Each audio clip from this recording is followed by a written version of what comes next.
জাতীয় নির্বাচন ঘিরে প্রথম ধাপে ১২৫ আসনে দলীয় প্রার্থী ঘোষণা করেছে এনসিপি। সকালে দলটির নিজস্ব কার্যালয়ে এই মনোনয়ন ঘোষণা করেন সদস্য সচিব আক্তার হোসেন। ঢাকা ১১ আসন থেকে নির্বাচনে লড়বেন এনসিপির আহ্বায়ক নাহিদ ইসলাম। অনুষ্ঠানে তিনি বলেন, সংস্কারের পক্ষে থাকা দলগুলোকে নিয়েই জোট করবে তার দল। তানজিদ ভুঁইয়ার প্রতিবেদন। ত্রয়োদশ জাতীয় সংসদ নির্বাচন ঘিরে প্রথম ধাপে ১২৫ আসনে দলীয় প্রার্থিতা ঘোষণা করেছে জাতীয় নাগরিক পার্টি এনসিপি।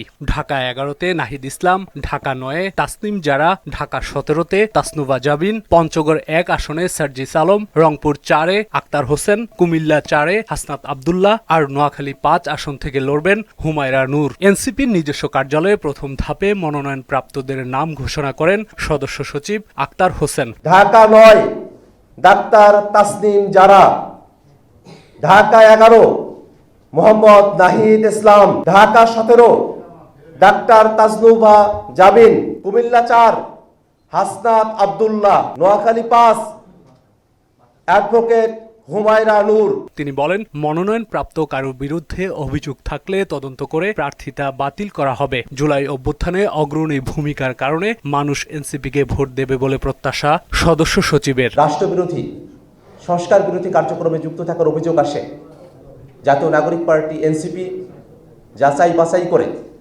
তাদের সেই প্রাথমিক মনোনয়ন বাতিল করার সিদ্ধান্ত গ্রহণ করবে। এ সময় এনসিপির আহ্বায়ক নাহিদ ইসলাম বলেন, সংস্কার এবং জন আকাঙ্ক্ষা বিবেচনায় রেখে রাজনীতি করতে চায় তার দল। এবারের নির্বাচন শুধুমাত্র ক্ষমতা পরিবর্তনের নির্বাচন না, এবারের নির্বাচনটা গণভোট, এটা যাতে আমরা কেউ ভুলে না যাই। গণভোটের পক্ষে ক্যাম্পেইন করতে দলীয় প্রার্থীদের আহ্বান জানান তিনি। সংস্কার এবং এই যে সামনে যে একটা গণভোট হবে এবং গণভোটে যে সংস্কার প্রক্রিয়া বাস্তবায়ন হবে, এই আলাপটাই কোনো রাজনৈতিক দল করছে না। নির্বাচনী পরিবেশ সন্তোষজনক নয় উল্লেখ করে বিভিন্ন জায়গায় অস্ত্রের মহড়া চলছে বলে অভিযোগ করেন নাহিদ ইসলাম। প্রার্থীদের যেই খরচের হিসাব, সেটা যাতে যথাযথভাবে নির্বাচন কমিশন যাচাই বাছাই করে আদায় করে নেয়, তথ্যগুলো হলফনামার। আমরা দেখছি বিভিন্ন জায়গায় অস্ত্রের মহড়া হচ্ছে।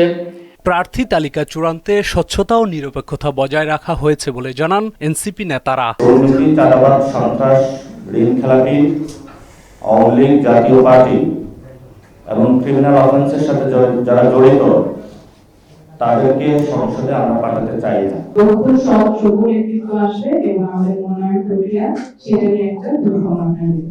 তানজিদ ভুঁইয়া, মোহনা সংবাদ, ঢাকা।